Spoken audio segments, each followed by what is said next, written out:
देखिए जरा मुझे 2 मिनट चांस दीजिए बस। देखिए शाह साहब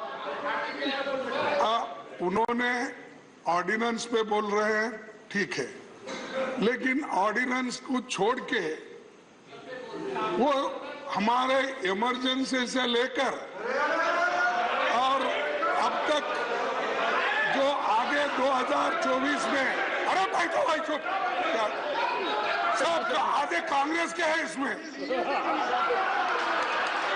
आधे कांग्रेस में है। देखिए आप भी सब आप भी थे। तो सर मेरा एक ही निवेदन है कि शाह साहब अच्छे भाषा में बोलते हैं, हिंदी में अच्छा, जैसा अंग्रेजी में हार्वर्ड को उन्होंने बोले कि अच्छे शब्दों में, ऐसा वैसा ही वो भी हिंदी में बहुत अच्छे तरीके से व्याकरणबद्ध हिंदी बोल रहे हैं, ठीक है। लेकिन क्या बोल रहे हैं कि 2024 के इलेक्शन को वो संदेश दे रहे हैं यहाँ से कि हम जीतेंगे। माननीय खड़गे जी और एक सेकंड और अपोजिशन का पूरा अपोजिशन के टीका टिप्पणी कर रहे हैं। आप अपने विषय पर बोलिए। माननीय खड़गे जी, आप डिबेट में करीब पूरे समय रहे हैं। हाँ? डिबेट में आप करीब पूरे समय रहे हैं, पर कुछ समय आप नहीं थे। मैं आपको कह सकता हूं कि आप रिकॉर्ड को देखिए, सभी सदस्यगण ने अपने भाषणों के अंदर जो आयाम अपनाया है उसका रिस्पॉन्स है। ये नहीं, ये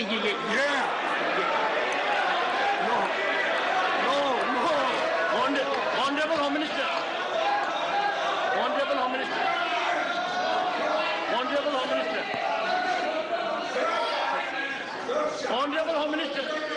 खड़गे साहब मैं ध्यान रखता हूं,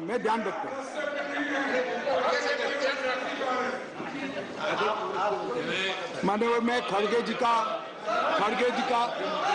बैठ जाओ। मान्यवर मैं खड़गे जी का धन्यवाद करता हूं। उन्होंने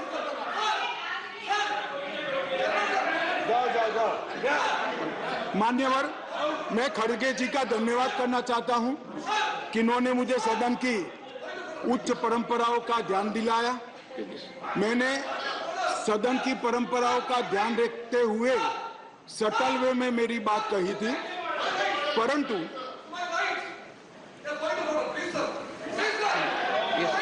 मान्यवर मैंने सटल वे में ही करी थी।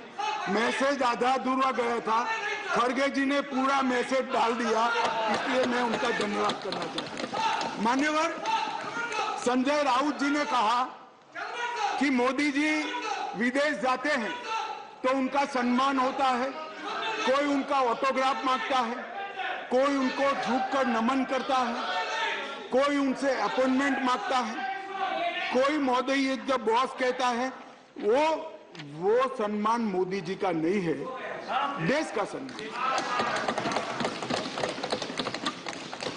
मैं यही कहना चाहता हूं, हमारे मन में कोई मुगलता नहीं है कि नरेंद्र मोदी व्यक्ति का सम्मान है, ये नरेंद्र मोदी नाम के देश के प्रधानमंत्री का सम्मान।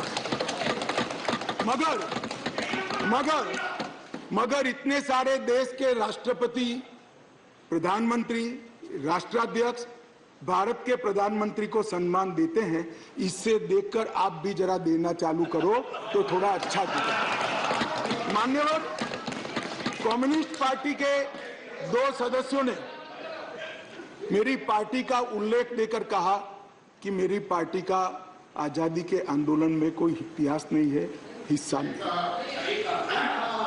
सुनिए, मगर मैं उनके एक व्यवहारिक जनरल नॉलेज पर क्वेश्चन उठाना चाहता हूं कि जो व्यक्ति का, मतलब इंस्टीट्यूशन के नाते कहता हूं, जो पार्टी का जन्म ही 1950 में हुआ हो, वो आजादी के आंदोलन में कैसे हिस्सा ले सकते हैं भैया? हमारी पार्टी का जन्म ही 1950 में हुआ, हम कैसे आजादी का आंदोलन लड़ेंगे? मान्यवर मगर कई ऐसे हमारे फाउंडर मेंबर थे, श्यामा प्रसाद मुखर्जी से लेकर कई सारे। आज बंगाल अगर भारत में है तो श्यामा प्रसाद मुखर्जी के कारण है, और अगर आज कश्मीर भारत में है तो श्यामा प्रसाद मुखर्जी के कारण। और मान्यवर ये कह रहे थे ये नागपुर से इशारा आता है, नागपुर से। ठीक है भाई, चलो एक सेकंड के लिए मेरी बात मान लो, नागपुर से इशारा आता है, आपकी बात को मैं मान लेता हूं, मगर नागपुर तो भारत का हिस्सा है, रसिया या चीन नहीं है। आपकी पार्टी तो रसिया और चीन से इशारा लेती थी। मान्यवर ये मुझे क्या कह रहे हैं? कम्युनिस्ट पार्टी बात कर रही है देशभक्ति की, कम्युनिस्ट पार्टी देशभक्ति की बात कर रही है। मान्यवर इनको ये ठीक नहीं लगता। मान्यवर चिदंबरम साहब ने कहा कि दिल्ली के लिए भी बीजेपी का अधिकार नहीं, दिल्ली में बीजेपी की दोनों बार सरकार नहीं हुई। तो भाई अगर यही सिद्धांत है तो आपको तो बोलने का ही अधिकार नहीं है। आपके तो ना संसद सदस्य है ना धारासभा में कोई सदस्य है। हमारे कम से कम 7 संसद सदस्य भारतीय जनता पार्टी के, और यही थियरी को माने तो विपक्ष के नेता ने ढेर सारे राज्यों के लिए वो बोल ही नहीं पाए। यूपी के लिए नहीं बोल पाएंगे, बिहार के लिए नहीं बोल पाएंगे, बंगाल के लिए नहीं बोल पाएंगे, ओडिशा में नहीं बोल पाएंगे, नॉर्थ ईस्ट में। ये सदन का हर सदस्य देश के झर्रे झर्रे के लिए चप्पे बोल सकते। किस तरह से देश के गृह मंत्री को रिस्ट्रिक्ट करना चाहते हैं? मान्यवर मैं सदन का सदस्य हूं तो भी देश के किसी भी हिस्से के लिए चिंता करने का मेरा अधिकार है और संविधान दत्त अधिकार। मान्यवर किस प्रकार की बात इतने सीनियर व्यक्ति करते हैं? मान्यवर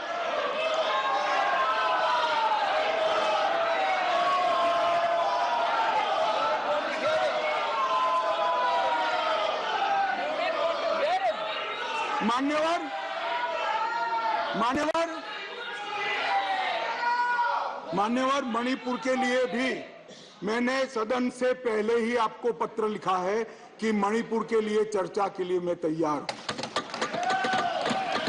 आज भी कहता हूं अभी 11 तारीख बाकी है, हमें कुछ छिपाना नहीं है। छिपाना आपको है जो चर्चा होने नहीं देते हो, आपको छिपाना है।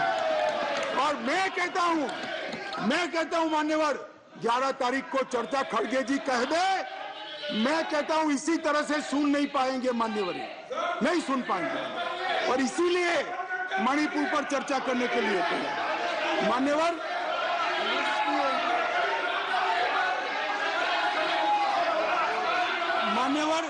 उनको मालूम है कि बिजनेस एडवाइजरी कमेटी समय तय करती है। मैं अभी देश की जनता के सामने कहता हूं 11 तारीख को, एक सेकंड, सुन लिया, बैठिए। मान्यवर मैं सदन के सामने स्पष्टता करना चाहता हूं। ये चर्चा वो 267 के तहत चाहते हैं। एक सेकंड बैठ जाओ। 267 के तहत चाहते हैं जिसमें मतदान का प्रावधान है। मान्यवर ये प्रावधान क्यों बना है? जब कोई सरकार बजट के तुरंत बाद अल्पमत में आ जाए और कोई बिल ही न लाए तो राज्यसभा में अविश्वास की दरखास्त का कोई प्रोविजन नहीं है, तो राज्यसभा में वोटिंग के साथ चर्चा हो, इसलिए रूल्स लाया गया है। यहाँ तो हम हर रोज बिल लेकर आते हैं, भाई गिरा दो बिल, बहुमत है, ये बिल गिरा दो, लो ये बिल ही गिरा दो, ये बिल गिरा दो। मान्यवर मुझे बताइए, देश की जनता देख रही है, क्या हासिल है वोटिंग से? क्या हासिल है? सवाल आप मणिपुर की स्थिति, मणिपुर की चिंता और सरकार ने उठाए गए कदम पर चर्चा करने चाहते हैं या वोटिंग से शो ऑफ स्ट्रेंथ करना चाहते हैं? और वोटिंग से शो ऑफ स्ट्रेंथ करनी है तो भी हम डरते नहीं है, इसी बिल में कर लीजिए, अभी दूध का दूध और पानी का पानी। मान्यवर 11 तारीख को चर्चा के लिए खड़गे साहब हाँ बोल दे, मैं सदन में चर्चा के लिए तैयार हूं। मान्यवर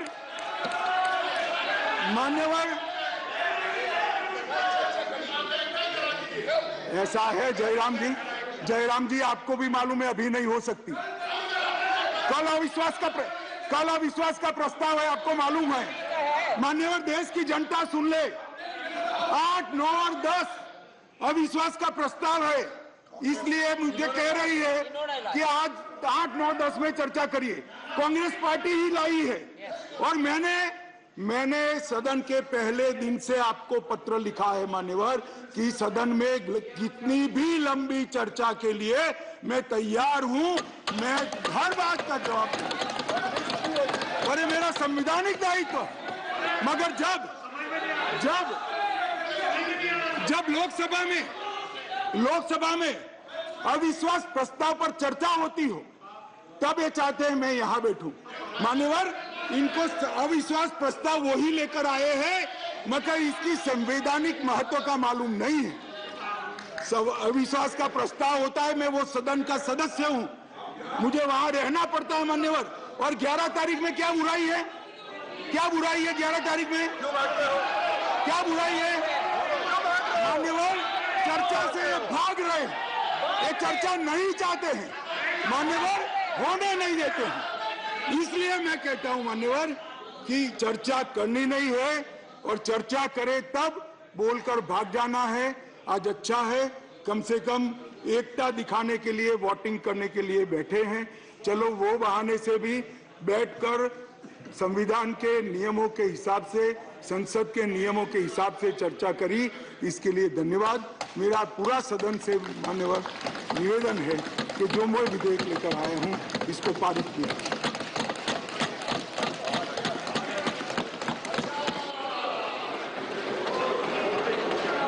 I shall first put the statutory resolution moved by Sri A.D. Singh to vote.